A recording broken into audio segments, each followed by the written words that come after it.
ಕನ್ನಡ ನಾಡು, ಇದು ಕನ್ನಡಿಗರ ನಾಡಿಮಿಡಿತ.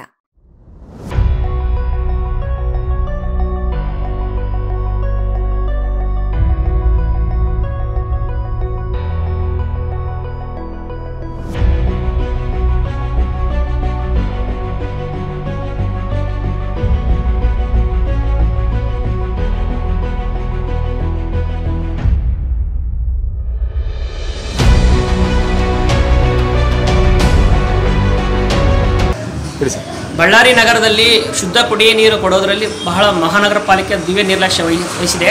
ಯಾಕಂದರೆ ಬಹುತೇಕ ಏರಿಯಾಗಳಲ್ಲಿ ಚರಂಡಿ ನೀರು ಮಿಶ್ರಿತ ಬರ್ತಾ ಇದೆ. ಇವತ್ತೊಂದು ಅರ್ಧ ಗಂಟೆ ಅವರು ನೀರು ಬಂದ ಮೇಲೆ ಹೊರಗಡೆ ಬಿಟ್ಟು ಆಮೇಲೆ ನೀರು ಬರುತ್ತೆ. ಶುದ್ಧ ಕುಡಿ ನೀರು ಚರಂಡಿ ನೀರೇ ಫಸ್ಟ್ ಬರೋದು. ಸೊ ಈ ಥರ ಇವತ್ತು ಬಳ್ಳಾರಿ ಮಹಾನಗರ ಪಾಲಿಕೆ ಜನರಿಗೆ ಇವತ್ತು ಚರಂಡಿ ನೀರು ಕುಡಿಸುವಂಥ ಪರಿಸ್ಥಿತಿ ಬಂದಿದೆ. ಇವತ್ತು ಜನಸಾಮಾನ್ಯ ತೆರಿಗೆ ಕಲೆಕ್ಟ್ ಮಾಡುತ್ತೆ, ಬಟ್ ನೀರು ಕೊಡೋಕ್ಕಾಗಿಲ್ಲ ಅಂದರೆ ಇವತ್ತು ಮಹಾನಗರ ಪಾಲಿಕೆ ಏನು ಕೆಲಸ ಮಾಡುತ್ತೆ ಅಂತ ಪ್ರಶ್ನೆ ಮಾಡ್ತಾರೆ ಜನಗಳು. ನಾವು ಬಳ್ಳಾರಿ ನಾಗರಿಕ ಹೋರಾಟ ಸಮಿತಿಯಿಂದ ಹಲವಾರು ಬಾರಿ ಪ್ರತಿಭಟನೆ ಮಾಡಿ ಮನವಿ ಪತ್ರ ಕೊಟ್ಟ ಮೇಲೆ ಹೋರಾಟ ಮಾಡಿದ ಮೇಲೆ ಬಂದು ಅವರು ಕೆಲವು ತಾತ್ಕಾಲಿಕವಾಗಿ ಪರಿಹಾರ ಮಾಡ್ತಾರೆ. ಬಟ್ ಶಾಶ್ವತವಾಗಿ ಇವತ್ತು ಚರಂಡಿ ನೀರನ್ನ ಮಿಶ್ರಿತವಾಗಿ ಬರುವಂಥದ್ದು ಸ್ಟಾಪ್ ಮಾಡೋ ನಿಟ್ಟಿನಲ್ಲಿ ಯಾವುದೇ ಒಂದು ಕ್ರಮ ತಗೊಳ್ತಾ ಇಲ್ಲ.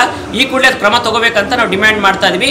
ಅದೇ ರೀತಿ ಇವತ್ತು ಎಷ್ಟೋ ಏರಿಯಾಗಳಲ್ಲಿ ಇವತ್ತು ಫಿಲ್ಟರ್ ನೀರಿದೆ, 5 ರೂಪಾಯಿ ಕಾಯಿನ್ ಹಾಕಿ ನೀರು ಕೊಡುವಂಥದ್ದು, ಅದು ಎಷ್ಟೋ ಕೆಟ್ಟೋಗಿದೆ, ನೆನೆಗುಂದಿ ಬಿದ್ದಿದೆ. ಅದನ್ನು ರಿಪೇರಿ ಮಾಡೋಕ್ಕಾಗ್ತಾ ಇಲ್ಲ ಮಹಾನಗರ ಪಾಲಿಕೆ. ಅಟ್ಲೀಸ್ಟ್ ಅದನ್ನಾದರೂ ರಿಪೇರಿ ಮಾಡಿದ್ರೆ ಎಷ್ಟೋ ಏರಿಯಾಗಳ ಜನಗಳು ಆ ನೀರನ್ನ ಬಳಸ್ತಾರೆ. ಇದನ್ನು ಆಗಬೇಕಂತ ನಾವು ಆಗ್ರಹಿಸ್ತಾ ಇದ್ದೀವಿ.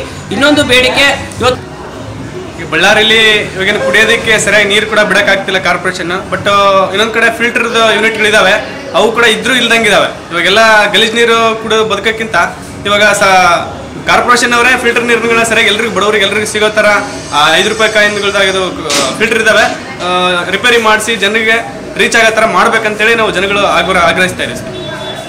ಸಮಗ್ರ ಸುದ್ದಿಗಳಿಗಾಗಿ ತಪ್ಪದೆ ನೋಡಿ ಕನ್ನಡ ನಾಡು ವಾಹಿನಿ. ಸಬ್ಸ್ಕ್ರೈಬ್ ಮಾಡಿಕೊಳ್ಳಲು ಕೂಡಲೇ ಪಕ್ಕದಲ್ಲಿ ಕಾಣುವ ಬೆಲ್ ಐಕಾನ್ ಕ್ಲಿಕ್ ಮಾಡಿ ನೋಟಿಫಿಕೇಶನ್ ಪಡೆಯಿರಿ.